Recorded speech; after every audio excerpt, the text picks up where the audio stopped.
सावली जशी उन्हात संगतीला वात देऊनी उजळे ज्योतीला. ह्यांचं नाव ज्योती आहे म्हणून मला ते गाणं सुचलं, म्हणून मी आज गाणं ते बोलले.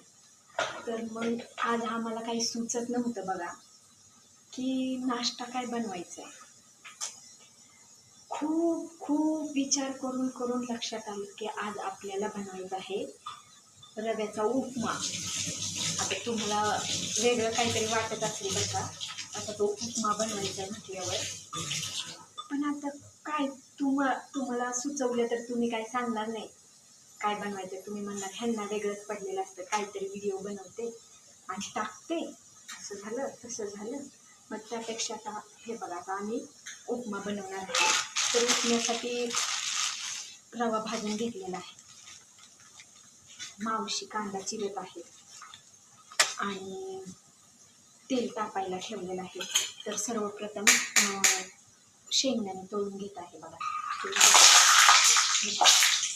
हे बघा असं तेलाचं पाणी पडतं त्याच्यामध्ये, त्या आवाज येतो असा.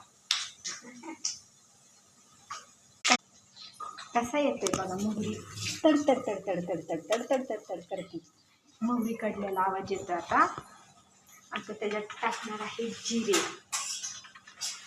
तुम्ही म्हणताल काहीतरी विचित्र व्हिडिओ काढायचा काय, आता रेसिपी तर पाठवतोय, विचित्र वगैरे काही नाही.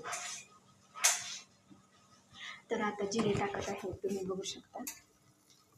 हे बघा जिरे टाकलेलं आहे, हिरवी मिरची टाकत आहे, कांदा टाकत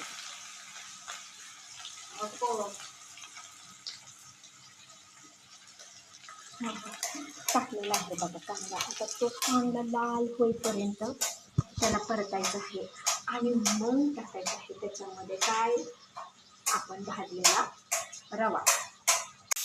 तुम्ही बघू शकता कांदा पण. आता आपण टाकणार आहे त्याच्यामध्ये गरम पाणी. तुम्ही बघू शकता, ते मी ग्लासमध्ये काढून ठेवलेलं होतं.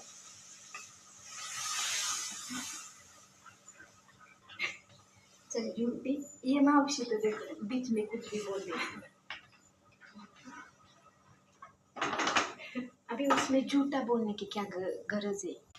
आता बनलेलं आहे मस्तपैकी असं उपीट बघा, तुम्ही बघू शकता. आणि आता ह्याच्यामध्ये टाकणार आपण कोथिंबीर. बसताय काय, तोंडाला पाणी सुटलं ना, या खायला. शेंगदाणे टाकलेले आहेत आणि मस्त